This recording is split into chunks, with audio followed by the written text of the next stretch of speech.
This episode, Jane, the chairwoman and owner of Danto's Pizza, goes undercover and finds out one of her employees is doing something illegal. A lot of people smoke pot. Jane travels to Ohio to work on their campus location, and Jane's undercover time actually starts a little shaky as the manager of the restaurant suspects her of being the owner and starts telling the other employees. Thankfully for Jane though, she notices the manager has figured out who she is. She next meets with Aaron, who works as a delivery driver, and Aaron is immediately smitten when he sees Jane and plans to impress her with his work. As she was very impressed by him so far, and she even goes as far as to say that he's the perfect delivery driver, and he's also a great teacher, so Jane actually learns to deliver pizza pretty well. They continue delivering pizzas and have fun while doing it, but then things suddenly change when Aaron tries to show how cool he is by revealing that he sometimes smokes weed on the job. A lot of people smoke pot. This shocks and angers Jane, and the whole mood changes as what Aaron is doing doesn't align with the company's standards, and it's also highly illegal, and a disappointed Jane tries to confront him about his smoking and driving habit, but he defends himself by saying that he doesn't really smoke that much. As they drive back to the restaurant, Jane offers to drive the car, fearing Aaron is high at the moment, but Aaron tells her that he hasn't done it that day, and she knows that Aaron is a good delivery driver and actually has big potential, but his actions also put the company at risk. And after finishing her undercover time, she invites Aaron to reveal her true identity and reveals her verdict, and Jane confronts Aaron about his smoking, but unexpectedly, Aaron just denies smoking weed while working. That's never happened while I was working at Donato's, and that You said you did it while you were at Donato's working. A lot of people smoke pot. But this doesn't work, and it just makes Jane angry, so he apologizes and promises not to do it again. Well, you know I have to let you go. I apologize for that.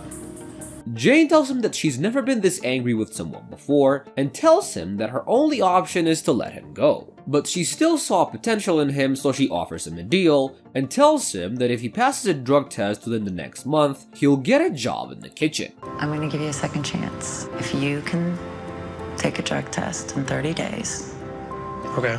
you can come back and work in the kitchen. Headquartered in both Kansas City, Missouri and Dallas, Texas, United Real Estate Group is one of the largest property brokers in the country. United Real Estate Group is actually a collection of companies who are experts on different kinds of real estate, from family home to agricultural land, who'll be going undercover as Simon, and his employees will be told that he's a contestant on a reality show. For his first job, he travels to Katy, Texas to work as a real estate agent. He meets up with Kelly, and she tells him about the home that they'll be showing, and they then meet up with the customer, and he sees that Kelly's a pretty good agent, but Dan wasn't that much as he wasn't too talkative, and Kelly notices that he really doesn't know anything about houses. Throughout their first showing, she was just wishing for him to shut up. Even with all the mess-ups, Kelly did an amazing job with the customer, and they agreed for a callback. The next day, he travels to Gainesville, Florida to work as a land management specialist, and he meets up with Travis, who gives him a machete and a drone, and they get into the woods and clear out the forest. They then set up the drone so they can take a video of the whole property, so they can estimate a good price for it, and Dan sees that one of his technology solutions was getting used properly, and after watching Travis, Dan then flies the drone, and after having a bumpy start, he was able to control it easily.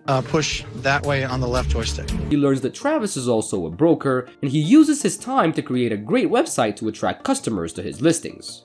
For his next job, he travels to Houston, Texas to work as an auctioneer, and he meets up with Logan, and this is scary as this could blow his cover if Logan recognizes him, but Logan didn't seem to recognize him and they just got right into the job. Logan explains everything to him and Dan picks it up pretty quick, and they go inside to watch Logan's father, who he also knows personally, do an auction. Although he learned and watched how it was done, he was pretty bad.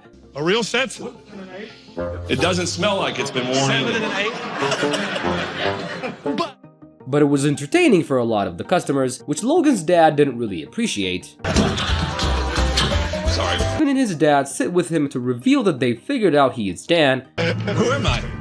Dan Duffy. Dan Duffy. Absolutely. How long did you know? You had the sunglasses on, I had no idea. And he tells them that it's about time, and they talk about how to improve the auctioning business, and he offers to bring them to headquarters to work on their business plan, and gives them $50,000 to grow his business.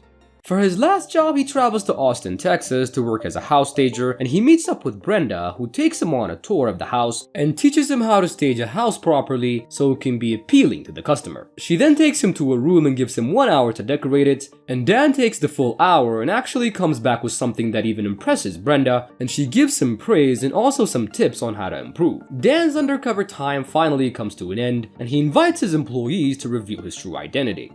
I'm actually Dan Duffy, CEO of United Real Estate. Oh my gosh. First in was Travis, and he tells him that he loved that he was implementing his tech, and he gives him a $30,000 paid internship so he can work under the best real estate agent and learn how to do the job well. He then also offers to send him to a fully paid vacation. It changes everything. It will allow us to grow our business to what we dreamed it could be. Next in was Brenda, and he tells her that she was an amazing employee and tells her that he wants to create a course about staging, and he asks her to star in the videos and pays her $10,000, and he then gives her $25,000 so she can visit her son and spend it on anything. Oh my gosh, it's huge. I can't even tell you how much of a help it is. It's just amazing.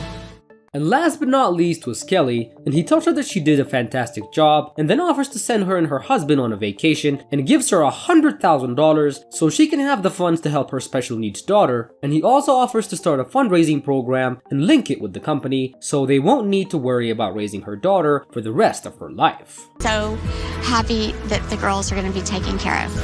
Oh my God. I can't wait to tell them.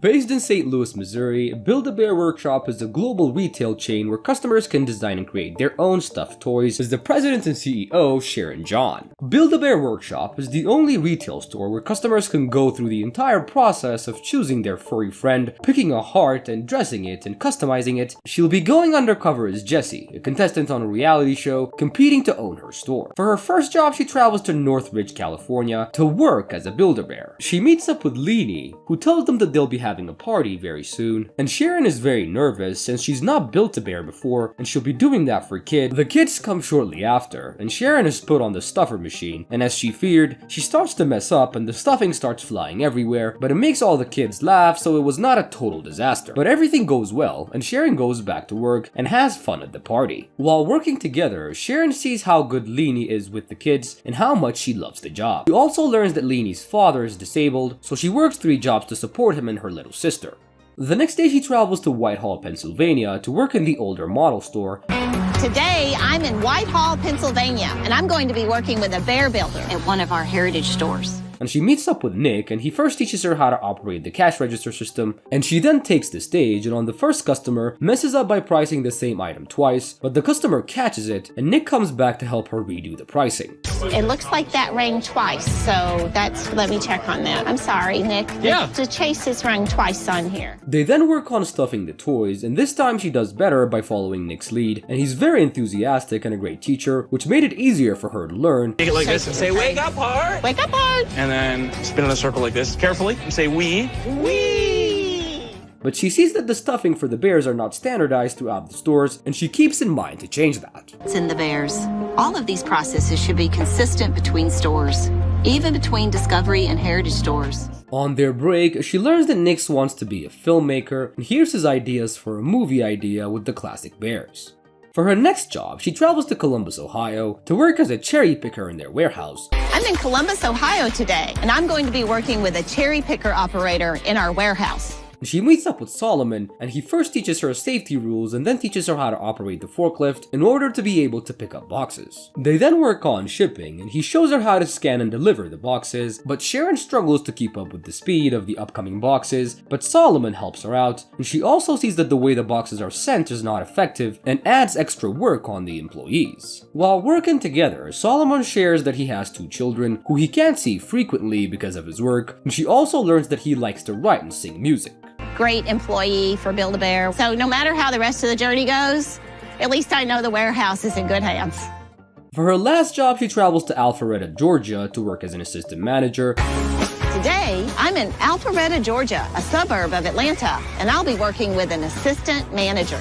And she meets up with Kendall, who tells her that she's made her own training manual because she didn't like Sharon's training guide. This is concerning to Sharon, but Kendall explains the reason that she's made her own is not to change the manual, but rather set it up in a way that it becomes easier for others to learn. To show me some of the training manuals, I was a little concerned. Kendall has worked in the company for a long time, and she also has experience training hundreds of people. They then continue to open shop, and Sharon implements what she learned greatly, proving that Kendall's method of teaching actually works. And finally, Sharon's undercover time comes to an end, and she invites her employees to reveal her true identity. And I am the president and CEO of Build-A-Bear Workshop. Holy moly, this is Undercover Boss. First in was Leanie, and she tells her that she loved her spirit and how patient she was with her, and then gives her $10,000 to spend on herself, and gives her $15,000 to pay off her bills, and tells her that she's opened a college fund for her little sister so that she won't have to worry about that. This is gonna change my life forever. It's the most amazing thing that's ever happened to me. Next in was Nick, and she tells him that it was a pleasure learning from him and that she had fun working with him, and then offers to send him to a film seminar so he can pursue his dreams, and gives him $10,000 so he can buy some film equipment, and she finally gives him an additional $5,000 to pay off his college debt. To have someone believe in you, I'm definitely blown away by the whole experience. Next in was Solomon, and she tells him that she had a special time with him, and then tells him that she'll be getting him a meeting with music producers, and also gives him $10,000 to go on vacation with his family, and another $20,000 so he can move into a better home. That's crazy because I was never really able to provide for my kids like that. Our future looks beautiful now. And last but not least was Kendall, and she tells him that she loved her taking initiative, and she asks her to help create the next manual, and gives her $10,000 to spend on her upcoming marriage, and another $40,000 for her children's college fund. I'm excited for my future. I'm excited for where I'm gonna go with Build-A-Bear.